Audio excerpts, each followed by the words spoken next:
नमस्कार मित्रांनो, मी आज माझ्या उपरीमधले प्रसंग तुम्हाला सोप्या भाषेत समजावून सांगतो. मी आज क्लिनिकमध्ये बसलो आहे. समोर एक 2 ते 3 वर्षांचं मूल आहे आणि त्याचे पालक थोडे चिंतेत दिसत आहेत. आई सतत मुलाकडे पाहते आणि तिच्या चेहऱ्यावर एकच प्रश्न आहे, माझं मूल अजून नीट का बोलत नाही. मी शांतपणे त्यांच्याकडे पाहतो आणि मनात विचार करतो, ही चिंता खूप सामान्य आहे. दररोज अशा अनेक पालकांना मी भेटतो. मी त्यांना सांगायला सुरुवात करतो, तुमची काळजी मी समजू शकतो, पण एक गोष्ट लक्षात ठेवा, प्रत्येक मूल आपापल्या गतीने विकसित होतं. काही मुलं लवकर बोलतात, काहींना थोडा वेळ लागतो, पण बोलण्याच्या विकासात काही महत्त्वाचे टप्पे असतात जे आपण लक्षात ठेवले पाहिजेत. मी पुढे विचार करतो, मला आधी हे समजून घ्यायला हवं की हे मूल फक्त उशिरा बोलतंय की त्याच्या विकासात इतर काही अडचण आहे. मी पालकांना विचारतो, मुलाचं नाव घेतल्यावर तो प्रतिसाद देतो का? तो तुमच्याकडे पाहून हसतो का? साध्या सूचना समजतात का? हाताने काही दाखवतो का? इतर मुलांमध्ये मिसळतो का? कारण बोलणं हे फक्त शब्द नाहीत, संवाद म्हणजे खूप मोठी गोष्ट आहे. मी त्यांना समजावतो, स्पीच डेव्हलपमेंट म्हणजे फक्त बोलणं नाही, त्यात 2 गोष्टी असतात. एक म्हणजे मुलाला इतरांचं बोलणं समजणं आणि दुसरं म्हणजे स्वतः शब्द वापरून व्यक्त होणं. जर यापैकी एक जरी मागे असेल तर आपण त्याकडे लक्ष दिलं पाहिजे. मी पुढे सांगतो, आता आपण थोडे डेव्हलपमेंटल माइलस्टोन्स पाहूया. 12 महिन्यांपर्यंत मूल काही शब्द बोलण्याचा प्रयत्न करतं आणि हावभाव वापरतं. 18 महिन्यांपर्यंत काही अर्थपूर्ण शब्द येतात. 2 वर्षांपर्यंत 2 शब्द एकत्र येऊ लागतात आणि 2 ते 3 वर्षांमध्ये वाक्य तयार होऊ लागतात. पण मी स्वतःलाच आठवण करून देतो, हे सर्व प्रत्येक मुलासाठी थोडं वेगळं असू शकतं. आई अचानक विचारते, मग डॉक्टर कधी चिंता करायची?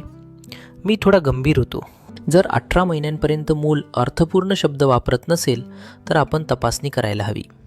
जर 2 वर्षांपर्यंत 2 शब्द एकत्र येत नसतील तर लक्ष द्यायला हवं. आणि सर्वात महत्त्वाचं, जर आधी येणारे शब्द किंवा कौशल्य कमी झालं असेल तर अजिबात थांबू नका. मी पुढे मनात विचार करतो, काही वेळा हे फक्त स्पीच डिले नसतं, कधी हिअरिंग प्रॉब्लेम असू शकते, कधी लँग्वेज डिले असू शकतो आणि कधी सोशल कम्युनिकेशन डेव्हलपमेंटमध्ये अडचण असू शकते.